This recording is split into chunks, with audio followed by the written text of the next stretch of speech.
সংসদ নির্বাচনের ধানের শীষের বিভিন্ন ভোট চেয়ে স্লোগান দিচ্ছেন এবং সেই চিত্রটি আপনাদের দেখানোর চেষ্টা করছি।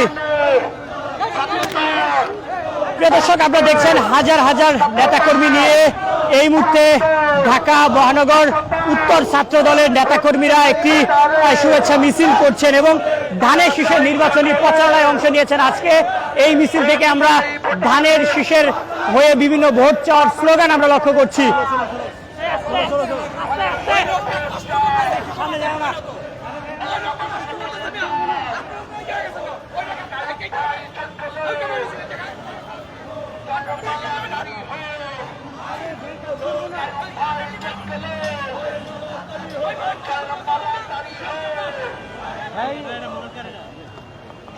দর্শক, আপনারা দেখছেন হাজার হাজার নেতা কর্মী নিয়ে এই মুহূর্তে ছাত্র দলের একটি শুভেচ্ছা মিছিল এবং ধানের শীষে নির্বাচনী প্রচারণায় অংশ নিয়েছে। আমরা গতকালকে লক্ষ্য করেছিলাম মিরপুর অঞ্চলে সানজিদা ইসলাম তুলি তিনি প্রচারণা চালিয়েছেন এবং আজকে আমরা দেখছি এই মুহূর্তে ঢাকা মহানগর উত্তর ছাত্র দলের নেতৃত্বে একটি বড় মিছিল আমরা লক্ষ্য করছি।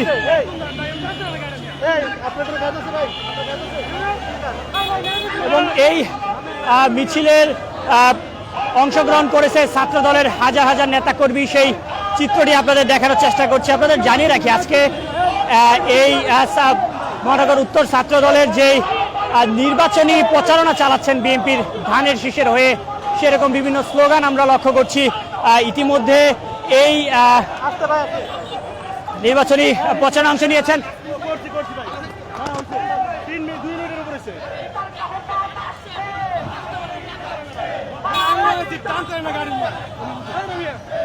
ভাই, একটু জানতে চাবো, নির্বাচনী প্রচারণা চালাচ্ছেন এবং এই নির্বাচন যদি পিছিয়ে যায় তাহলে ছাত্র দলের ভূমিকা কি থাকবে?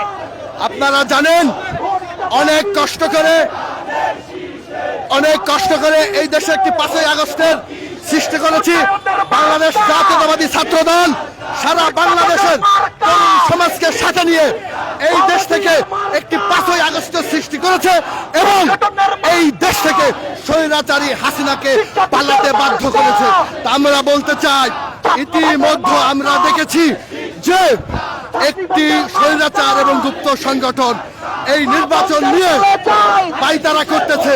যদি কোনোভাবে এই নির্বাচনকে নিয়ে টালবাড়া না করে তাহলে আবার বাংলাদেশ জাতীয়তাবাদী ছাত্র দল এই দেশের মানুষ, সকল শ্রেণী সকল পেশার মানুষকে এক এবং ঐক্যবদ্ধ করে আবার একটি 5ই আগস্টের সৃষ্টি করবে ইনশাআল্লাহ।